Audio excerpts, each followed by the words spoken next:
evening, depending on where you're joining us from today. I'm Kyler Cheatham, and it is my distinct pleasure to moderate Tech Titans, the Transformation Ground Control Showdown, when it comes to our game show here. So I have some of my esteemed colleagues joining me today. And of course, as always, we have our live audience joining as well, which we will hope will engage in some of our questions too. So the kind of a fun way to learn a lot about different areas of digital transformation, implementation, software selection, while having a good time while doing it. So with that, I am going to ask my esteemed guests to introduce themselves. And if you could, while they're introducing themselves, just for logistics, pop where you're joining us from. We have a global audience. We always love to know kind of who we're talking to and where you're joining us from today. So go ahead and pop that in the comments. But with that, I will start with our fearless leader, Eric Kimberling. Well, hi. Thank you, Kyler. And thank you to everyone joining today. My name is Eric Kimberling. I'm the CEO of Third Stage Consulting, and I am based in Denver, Colorado in the USA, which is where I am here today. Excellent. Well, what about you, Greg Benton, our Chief Strategy Officer? Well, you just said it, Kyler. I know. Greg Benton, Chief Strategy Officer for Third Stage. And I, too, am located here in Denver in the USA. And it's an incredible day today here in Denver. So beautiful. Glad to be with you. Excellent. And Ryan, your premiere debut as part of the Third Stage team on our live stream. So if you want to, you can go ahead and let us know who you are and what you're about. Yeah, my name is Ryan Glisson. I am the Global Marketing Manager, and Kyler and I work together to help get out the message and the brand of Third Stage through marketing. Excellent. And Jordy? Hi, my name is Jordy McDougall. I'm a consultant at Third Stage Consulting. I'm based out of Denver, Colorado, but right now I am based out of my car. I'm actually traveling from... I'm in somewhere in Nebraska right now, so nice to be on. Excellent. And yeah, Jordy is back-to-back episodes, so he's slowly becoming the Eric Kimberling Jr., as I like to call him, of ground control here. So let's start with some fun questions. As many of our audience knows, we have a classic rock theme here from Boston and Third Stage, their album. So I'm going to do a little this or that when it comes to classic rock. So I can see all of your comments no matter where you're joining from today. So if you have an opinion or a question, you can go ahead and pop them in the comments here. So to start, we'll go to Eric. This or that, the Beatles or the Rolling Stones? Ooh. Last time you did this, it was the Beatles or Elvis, so now this is a little bit tougher for me. I know. I had to, make it not as a slam dunk as it was the last time. So. That is really difficult for me. I'm going to do an it depends. It depends. If you're on the first question, you're going to do an it depends.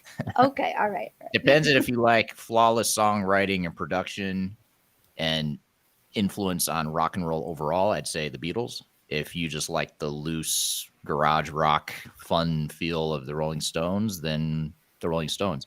Personally, I'd probably go Rolling Stones. If I had to choose who I'm going to listen to, it's going to be Rolling Stones over the Beatles. But I feel like that's blasphemy in some ways, especially for maybe some of our UK audience. They may not appreciate me. Well, actually, they're both from the UK, so it doesn't matter, I guess. Rolling Stones and the Beatles.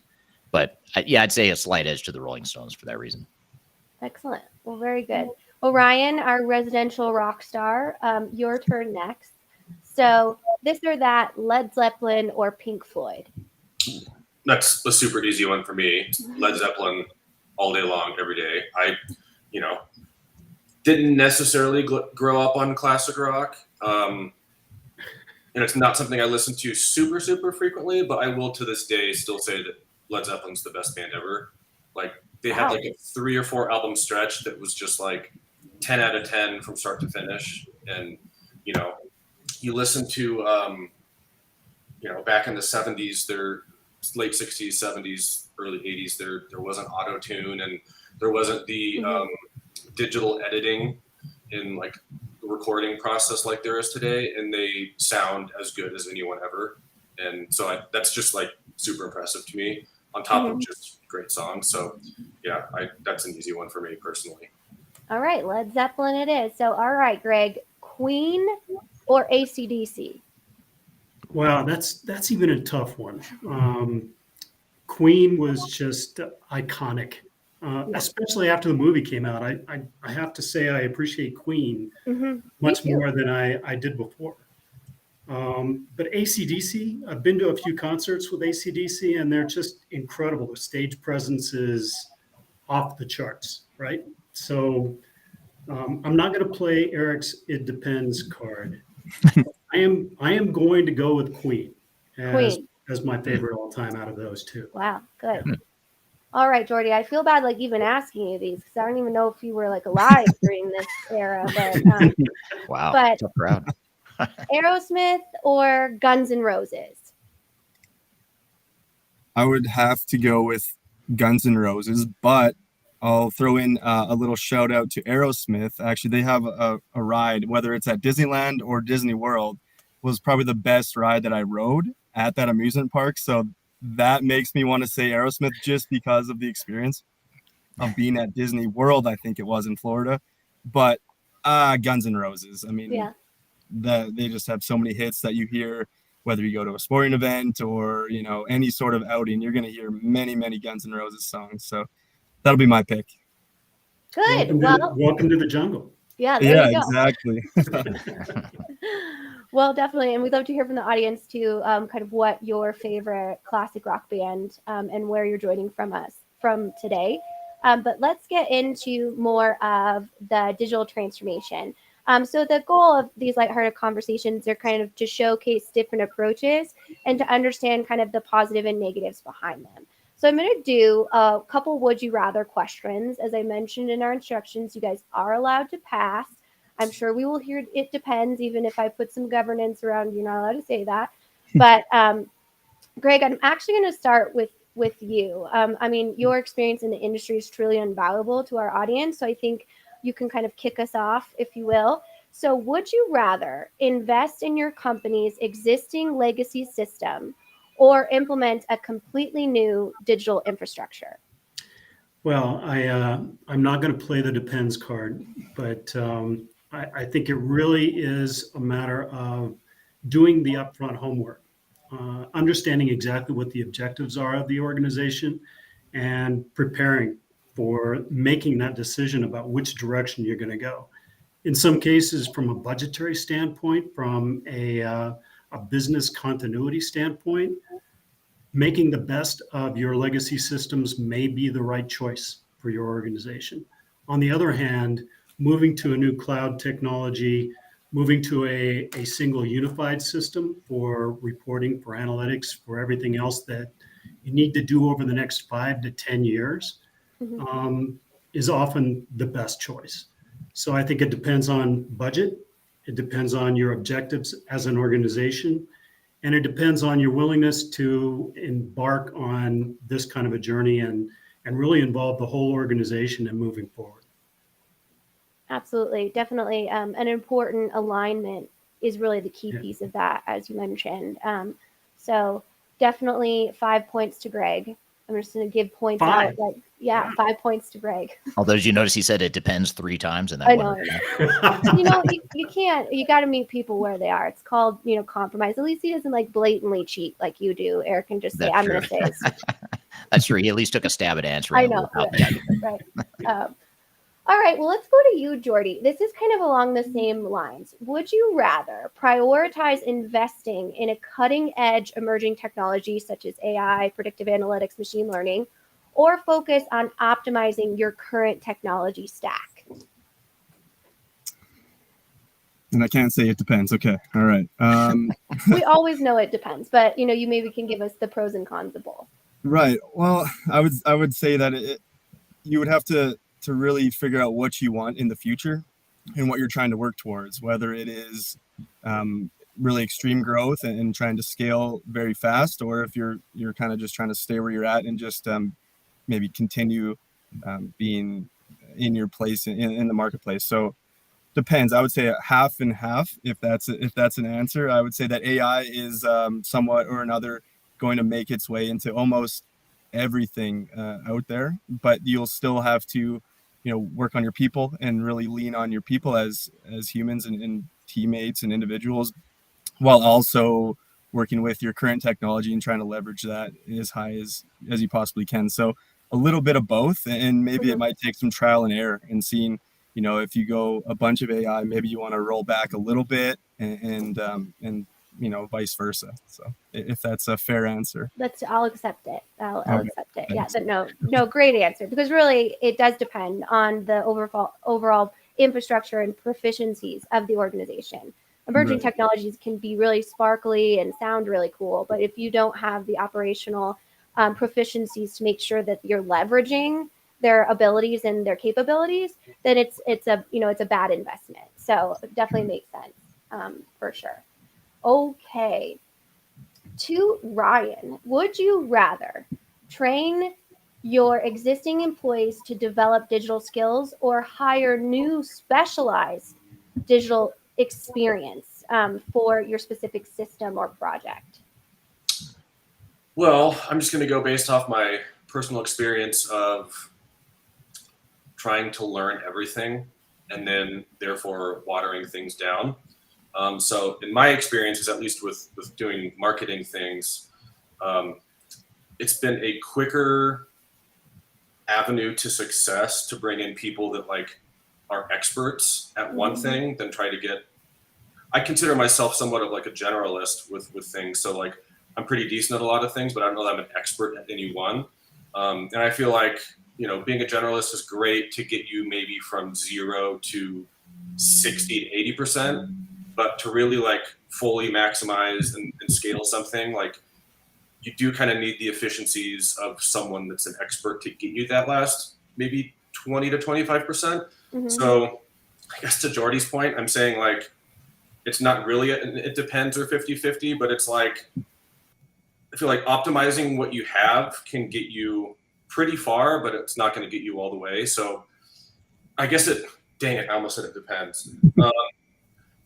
Depending on, Way to say it depends in a different order. That's a good job. This would make a great drinking game. Yeah. If your company is starting out, I would say maybe you can optimize the people that you have, maybe for budgetary reasons. But if you're at a pretty efficient and bigger company, like maybe it takes bringing in some of those people that have like the skills that just are kind of beyond what your team is going to be able to like realistically learn. If that makes any sense.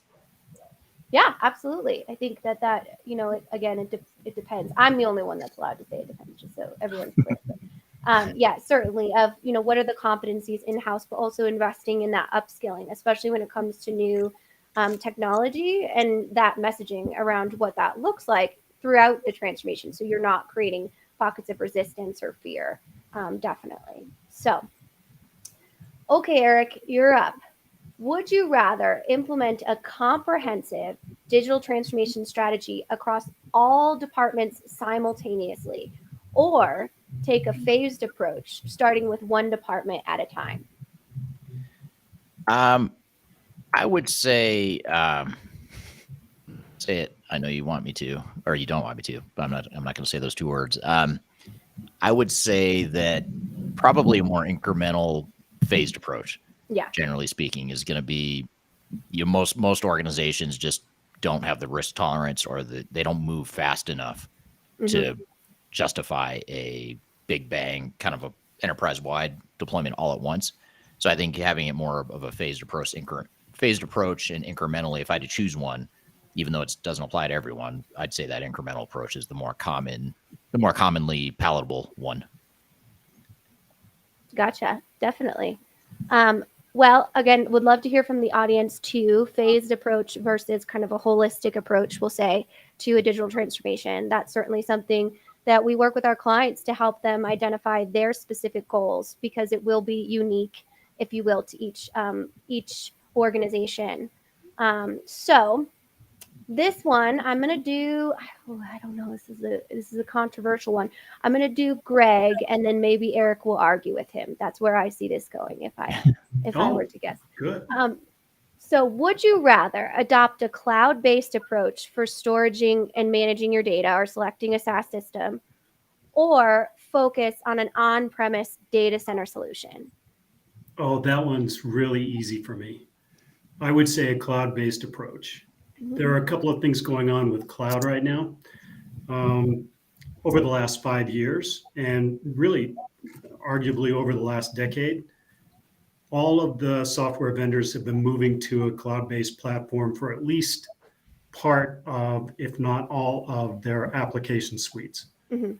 And so if you're going to be relevant and you're going to be improving performance over the next 5 to 10 years, you're going to want to be on something that's continually upgraded, that's continually optimized through that cloud capability.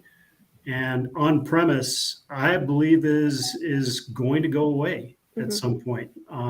The computing power, the storage capabilities that are inherent in the cloud, the cloud-to-cloud connectivity and the interoperability is, I just think, overwhelming in Yeah. terms of staying on-premise for people. And Eric, I don't know if you might disagree or agree with that. Well, if he forced me to disagree or play devil's advocate, which it sounds like Kyler might be Yeah. forcing me, No. then I would say, well, that all sounds great, Greg. You may be right, but what about the areas of competitive advantage? I have a company that has some super unique processes that just can't be handled by a multi-tenant SaaS cloud solution, and I need that flexibility to be able to preserve my secret sauce, and nor do I want that ever to be in the cloud. Or maybe I've got I'm a government contractor and I can't have my data in the cloud. I can't have it hosted in a different country or whatever.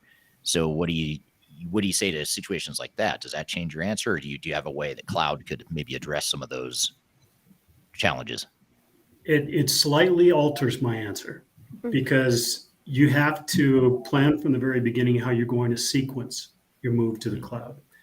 So if you're moving your core ERP system to a cloud-based system, and you've got that special sauce that needs to be on premise, or you've got huge data stores that are in an older on-premise custom developed system, you've got to have that interoperate with the cloud-based system that you're moving to.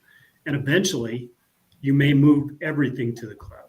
So I think it is a matter of transition and sequencing the consolidation of older applications into a cloud-based digital enterprise operations package, right? That entire vision. Absolutely. That vision is certainly critical. And turning to our audience, we have some great questions coming in and some great answers. We do have a global audience joining us today, so thank you so much for all of your engagement. So building on kind of that phased versus big bang approach, we have a question from the audience that's specifically for Eric. Don't you think the implementation strategy, big bang or not, depends on the risks the business are facing in its market, new entrants, so on? So talk a little, Eric, if you don't mind, talking a little bit about just the overall considerations when it comes to a holistic versus phased approach.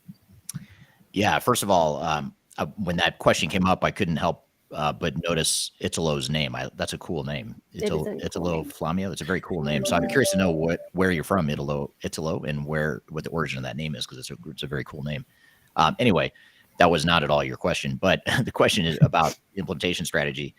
I think it does depend on the risk. I think a lot of times, I mentioned risk tolerance and how if an organization has a low tolerance for risk, they might be more inclined to go with a phased approach or an incremental approach to their transformation. But it could also be that, to Italo's point, it could be that you're risk tolerant, but you need to be more, or you don't have a high tolerance for risk, but maybe you should, because the market's changing so fast and the world around you is changing so fast and you're not keeping up as an organization.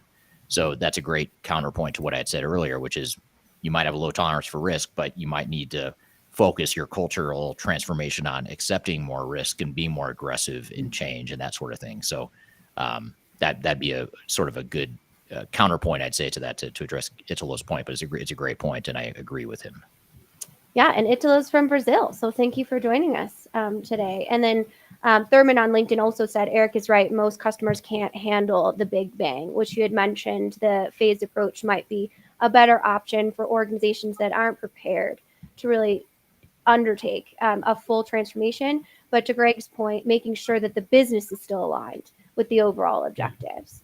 So definitely some great feedback and conversations happening in the comments. So thank you for that engagement. Kind of back to would you rather question. I'm going to go to Jordy on this one. Would you rather prioritize cybersecurity measures, which are important for those SaaS-based environments, to protect your digital assets, or invest in enhancing data analytic capabilities internally? I guess depending on where you're at right now in your business and what you're looking to go for, it's the same kind of thing. What your goal is for the future. I would say that the cyber security would be a big thing to polish up before you're trying to move forward and start to advance forward. So it's almost like one of those, get your ducks all in a row before you start, moving forward. So I would focus on the security aspect of things and then move forward into enhancing as a whole.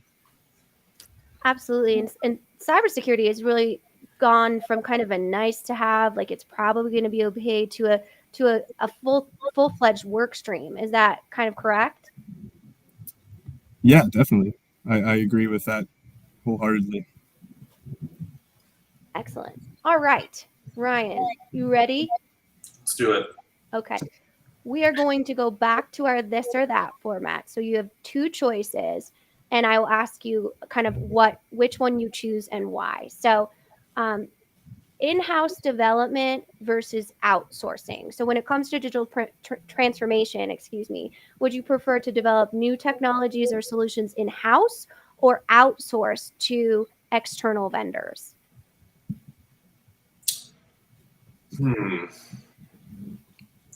I mean, I feel like this kind of falls in line with the question a little bit that I had earlier.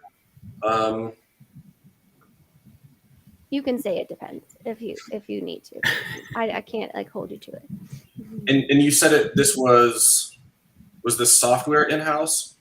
So technical skills in-house. So that can be maintenance in-house. That can be outsourcing IT sources. That can be consultants to kind of help with your transformation. A variety of different things. Gotcha. Okay, then yeah, it pretty closely I feel like falls in line for me with what my previous response was. Like, if you have the budget and the time to be able to hire out for those things and have, or I should say, if you have the budget and time to develop in-house, then that's great. And if you have the resources to be able to, hire the team members to manage all that, then that's great. But that can be a slow turnaround. It can be costly. It can require a lot of man hours or employee hours to kind of facilitate all those things. So if you're a bigger company and you need some customization and you need things really like honed in for each part of the business or the campaigns or strategies you're trying to do, like that could be great. If you need to be a little bit more nimble and you maybe you don't have the resources to do some of those things, then hiring out, at least like, and again, I'm speaking as someone that's mostly done marketing, so I'm thinking from a marketing perspective here, but like hiring out those people that can help with some efficiencies and maybe like don't cost as much as hiring a full team to manage something. That's how I see it from like how I've seen things work in companies in the marketing. If I might add just a comment to that, I completely agree with you, Ryan. But I think that what we're seeing a lot of right now is kind of a hybrid approach. And you want the people that have been working in the organization, that know your organization from both a business and an IT standpoint, working on the project, right? And you also want the best people who are certified in any given technology to be working on your implementation, for example. So putting those two side by side in a core project team is a way of transferring that knowledge internally, but also making sure that you keep your resident knowledge, your tribal knowledge of the organization intact as you go forward. And then when you're done with the implementation, the ongoing optimization is performed by your internal people. And that really just is a good grounds or foundation for change in the organization as well, getting everybody organized together and moving forward in the same direction. Yeah, and that organizational design piece of it is so important to understand what that hybrid looks like, who should be in what seats, what partners should be involved in that. So a lot of things like we do for third stage is help our clients actually develop that competency, whether it's in-house or externally, because of our independent and technology agnostic stance. Our only goal is for business and making sure our clients achieve those business objectives. So that's always nice to have that experience to kind of craft that, because it can be hard. It can be very complex to make sure you have all the right people in the right places. All right, we're going to go to you for this one, Eric. It's the times old this or that. Agile or waterfall?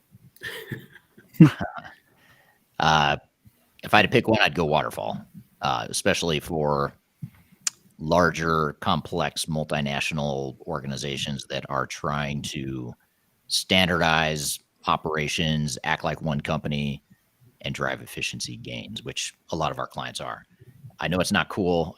The cool answer is to say definitely agile. Agile's the thing. That's the way to go. But I've just seen too many dark sides of agile and too much chaos that it creates.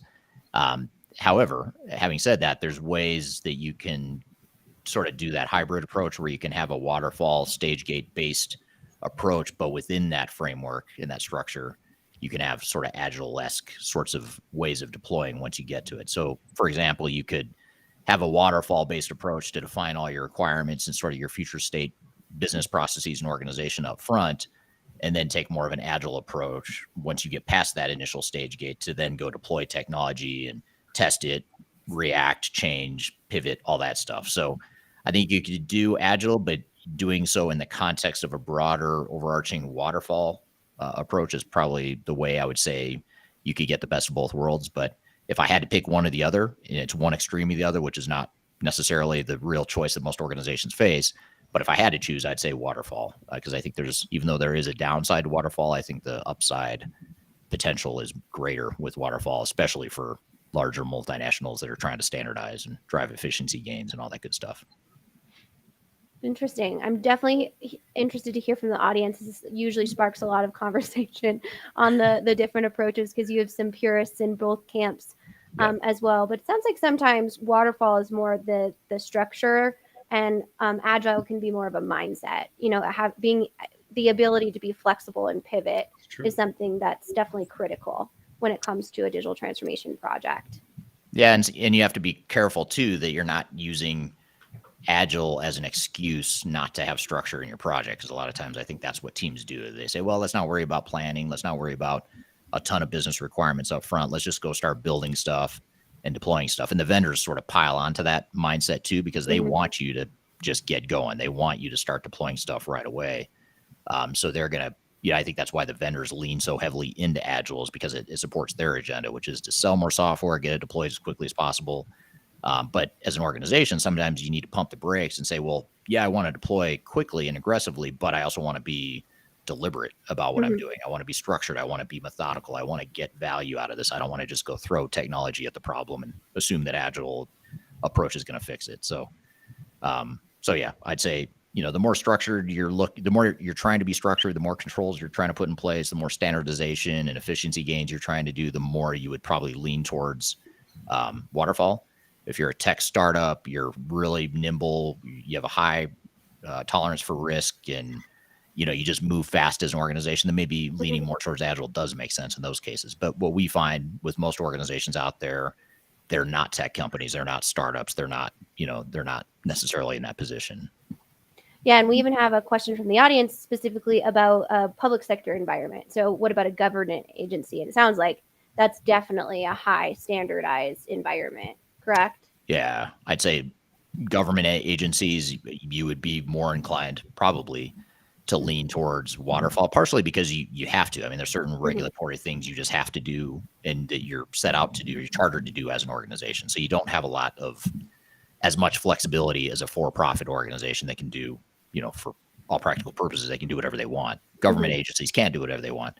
The other thing too is government agencies are more likely to have highly tenured employees that are more likely to resist change. And when you have tenured employees that are more likely to resist change, Agile does not help. It actually makes it worse, because then you just end up paving the cow paths. You end up taking all that feedback that you get from the people that are resisting change, and you tweak the overall project to fit what they want, which oftentimes is just keep it the way things have always been. So, for that reason too, you want, and I'm these are total stereotypes and generalizations. I totally understand that, acknowledge that, but in general, that's what we see a lot with government and public sector organizations. Excellent. Well, very good. Well, thank you for the question. That's a really good question. Keep those coming here in the comments and we'll keep answering them. So going to you, Greg, user design or functionality. So in the context of a digital transformation, would you prioritize exceptional user experience and design or functional features? Exceptional user design. I would say that, that's getting to the business process part of it, really controlling what you're implementing and rolling out rather than just adhering to whatever the technology will bring. So adhering to your own best practices, your own business processes, and optimization of those processes, rather than just doing a technology implementation for the sake of new technology. So as Eric was alluding to the cow path statement, I think that if you don't look at the business process piece of it first, the functionality, the use of the system that you currently have and the use of the system that you have as your objectives, you really get to a point where you're just paving over old cow paths, or you're implementing very expensive new technology to do something that you really should be able to, as an organization, figure out how to optimize the way that you do business globally. So, Eric, I don't know if you might have another thought on that as we go back and forth on this. No, actually, I agree with you on that. I think that makes a lot of sense. Unless Kyler forces me to debate you, then I know, right? I like the drama, No. I didn't think you were going to say that. That's always why I love these, because I thought you were going to say the opposite. Then user designs of functionalities are more important. So I'm surprised to hear that answer. So definitely I learned something as well today. I think in general, software vendors have underinvested in user interface. They've focused so much on building these behind the scenes, under the covers sorts of functionalities and capabilities, which is great, but it doesn't do you any good if the user can't figure out how to get there. So I think it'll be interesting to see how AI might change that, especially the generative and responsive AI tools that are out there. If you could not have to navigate through a bunch of menus and just ask a question to the system, and that's how you get information, or that's how you get the insight you're looking for. That's, the ultimate sort of utopia of user experience. But in general, I think a lot of software vendors have really underinvested, and the ones that have invested heavily in user interface, I think they have a leg up because, first of all, it sells really well. If you've got a great user interface, it's going to be easier to sell those capabilities. Second of all, it's going to be easier to implement and train people on it if it's got a better user interface. Oh yeah, and change management. I mean, change management is much easier with the optimized user interface, right? Making it simple to do simple tasks, do your job in a different way, but with new tools. So yeah, agreed. Well, speaking of new tools, my next one is for you, Jordy. So this or that, fresh new vendor versus incumbent. It would depend on, I guess, what technology that the fresh new vendor is trying. There I go again. Sorry. I told you, Eric Jr. over here just, He's been trained well. Yeah, exactly. I'm just kidding. The new technology, it might be harder to trust. You don't have as many references that you might be able to get in touch with and really learn from. But there's always an upside to the new and innovative vendors and new and innovation in anything, I would say. So you would really have to do your homework. I would say maybe a little bit more than the already existing vendor that is currently successful, and maybe doing a pros and cons type comparison between the two and really seeing, okay, what is the benefit of going with this new technology that I might be the first person ever using it, but if it's going to change me this much more and make me all of a sudden an industry leader, then maybe it's worth that risk. And it's going back to the risk and risk management and kind of seeing where you fit on that spectrum and what you think would be best for your growth and getting towards that future that you're striving towards. And so, and this is to the group, what are the importance of, say, when you're going through an evaluation or your system's getting sunsetted, of actually structuring an evaluation besides just going with the incumbent within your overall organization? So I'll just throw that out there. Someone can pick it up. I think that with the incumbent, regardless of whether the incumbent is the right solution or the best solution for your organization, the good thing with an incumbent is you've built a certain amount of critical mass internally and comfort and knowledge of that technology. And so it's sort of, it forces a situation where you have to raise the bar. You have to have a pretty high threshold to justify ripping out the incumbent and replacing it with something totally different. It could be that there's something better out there for you, but you have to really assess it against the ROI of that. Is it worth the risk, the potential extra cost that's going to take to now retrain your staff on an entirely new technology? Is that worth the potential upside? If you're only going to get like 5 to 10% incremental value over your incumbent, then it's probably not worth it. But if you've got this incumbent that has some earth-shattering capabilities that your incumbent does not offer, it may be worth it. And it gets back to the risk tolerance, your culture, what you are today versus what you want to be in the future. If you're a private equity owned company and you're really, throwing rocket fuel on your growth trajectory, it may make more sense then to go with, kind of a newer technology that's a little bit higher risk, but potential higher ROI. If you're a third generation family owned business that's growing 5 to 10% a year, that may be too much risk, and you may be better off just getting more value out of the incumbent and, just really, really fine tuning what you've got. Sort of back to the question you had for Jordy before about do you replace I forgot what the question was, but choosing new system versus investing in the existing system. Yep. I think that really kind of points out why the independence and really taking a look at what are your options as a business really comes into importance, right? From a budgetary standpoint, many times staying with the incumbent avoids having to pay for both maintenance on the old software and subscription to the new software system that you're implementing. There are big financial considerations in moving to a whole new technology platform, right? But there may be huge gains available to you, just as Eric was pointing out. So you really don't want to move with a single software vendor, even though they're an incumbent, without checking out everything that's available to you. So understanding what the risks and the ROI are for your business as you go forward. Vitally important. Yeah, absolutely. And that's a great segue into your question, Greg. You ready for it? Yeah, sure. Core ERP or best of breed? Wow. That is a tough one. And I'm staying away from the two words. So I would actually say best of breed, because I don't think best of breed is actually best of breed anymore. I think best of breed is the awareness that you've got all of these edge solutions that surround core ERP. Core ERP used to be finance, supply chain, human resources, payroll, those type of functionalities. Now it includes things like asset management, supply chain management, warehouse management, interoperability with in healthcare clinical systems, things like that. All of those make the digital operations picture come into focus. So it's not just core ERP.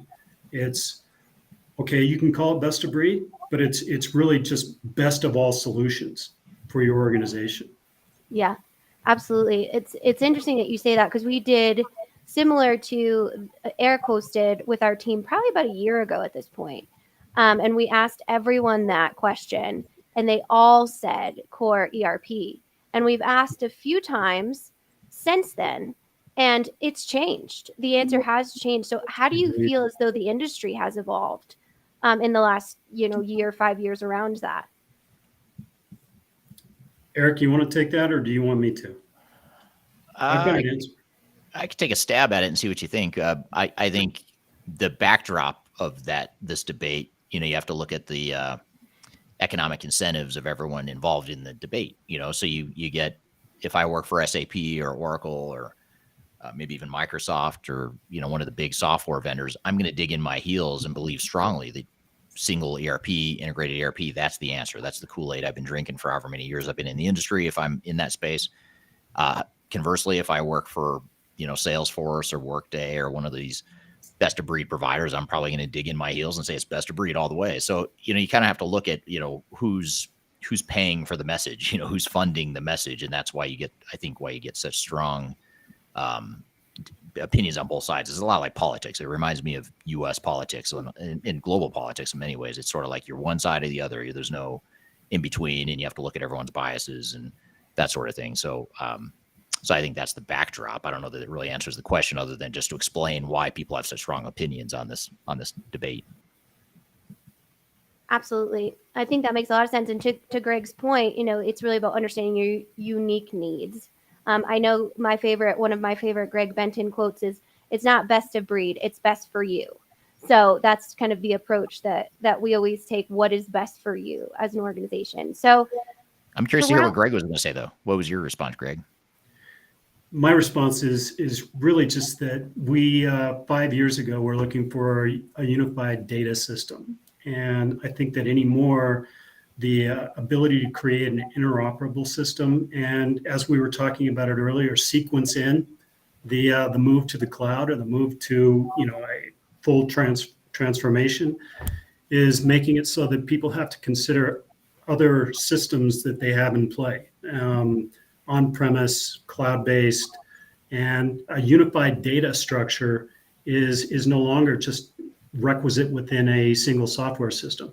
You can have multiple software systems and legacy systems all interoperating together. And there are a lot of tools in the ecosystem in the marketplace to accomplish that. Yep, Yeah. that interoperability certainly is critical. So cool. Well, we're going to end on a big question too. So hopefully this sparks kind of a closing conversation. But I'm going to give this one to you, Eric. This or that, change management or technology adoption. So like when implementing digital transformation, what aspect do you believe is more critical? Effective change management strategies or seamless technology adoption? Hands down, change management. Although I'll say technology adoption is typically a subset of change management, so it's also a cop-out answer too, because I get to choose both, and you didn't even realize it. I'm choosing both by saying change management. Blew my mind. But I would say in general, like if you had to choose over like a broad, comprehensive change program versus really good tech adoption, even though there's overlap between the two, I'd say the broad change management is going to be more effective because it's usually not the tech adoption that's the hardest part. I mean, that is important. It is difficult to learn a new system and to understand new workflows in a system, but people will typically figure that stuff out. I don't want to say easily, but they'll figure it out eventually. Where they struggle though is it's the cultural changes, it's the organizational changes to my job, it's the why are we doing this? I don't want to do this. I don't want to change. It's that pushback, that resistance that creates problems. It's not that I can't learn. I can learn if I want to. The problem is I don't want to learn, or I don't want to accept the change. And so change management overcomes that prerequisite to tech adoption. You could have all the great tech adoption in the world, but if you haven't addressed those more fundamental issues, then the tech adoption efforts are going to fall flat. Well said. Well said. Anybody else have a reaction to that one? I would just agree and say that you can have the best teacher in the world, but if you're not prepared to be a student, that you're not going to be able to learn. So totally agree. Very wise. Very wise.